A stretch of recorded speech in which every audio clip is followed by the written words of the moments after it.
হে আল্লাহ, এই মানুষগুলাকে রক্ষা করেন। উপকূলীয় জেলা দ্বীপ জেলার ভোলার অবস্থা ইতিমধ্যে আপনারা দেখতে পাচ্ছেন। আবারও ঘূর্ণিঝড় দিয়ে আসতেছে উপকূলীয় জেলা ভোলা। দর্শক, যারা যেখান থেকে আজকের এই ভিডিওটি দেখছেন, আপনারা সবাই জায়গা থেকে ভিডিওটি শেয়ার করে দিবেন।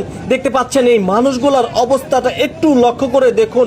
সবাই ভিডিওটি শেয়ার করে দিয়ে লক্ষ মানুষকে দেখার সুযোগ করে দিবেন। ঘূর্ণিঝড়ে অস্থিরতা হচ্ছে দ্বীপ জেলার ভোলার অসংখ্য শত মানুষরা। এই মুহূর্তে যে জায়গাতে আপনাদেরকে দেখানোর চেষ্টা করছি, এটি হচ্ছে দ্বীপ জেলার ভোলার ইলিশা ফেরিঘাটের অবস্থা আপনাদেরকে দেখানোর চেষ্টা করছি। দেখতে থাকুন।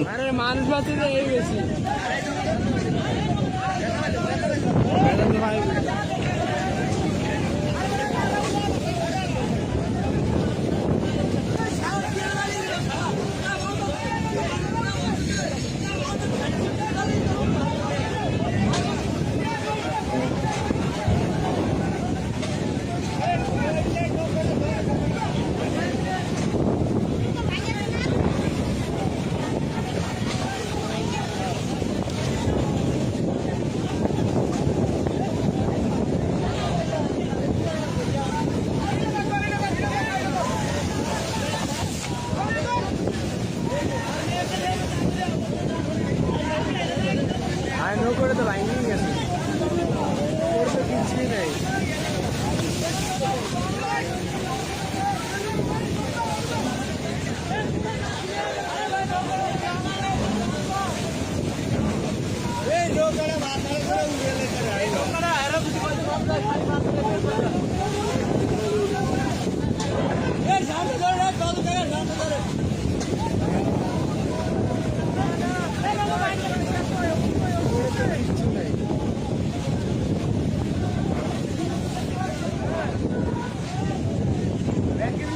নৌকা